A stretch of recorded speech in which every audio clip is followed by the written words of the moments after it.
जिबौनि गुदुङाव मैदेरनि सुन्दाय। बे सल'माखौ लिरगिरि गोलोमदै बर'आ मैया बावैसो नबेल बान्थाखौ मोननो हाबाय। थारैनो जोबोद गोजोनथाव खौरां। लोगोआ लोगोखौ सैमा बेदर जाहोनाय। नंगौ, नोंथाङा सैथोखौनो खोनादों। नंगौ, बे जाथाया थारैनो सैथो। लोगोआ लोगोखौ सैमा बेदर जाहोनाय।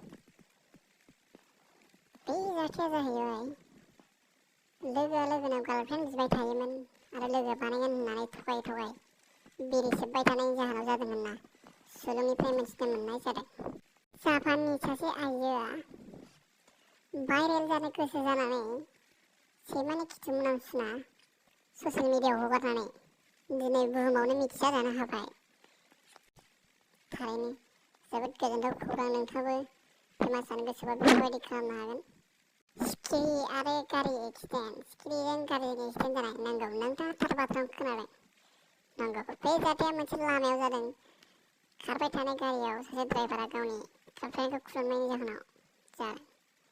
गार्लफ्रेन्ड खुलुमखांनायनि उनाव लामा फारसे नाहरनायाव सिखिरिखौनो माबा मोनसे साननानै बा मानसि साननाय हाखर बारियाव सैमा दुगैग्रा एबा सैमा खिथु सुग्रा दैयावहाय गोग्लैहैनाय जाथाया सोराङाव फैदों। दासो खारायफैदों। बाल नोंसाला खोमसि खोमलाव।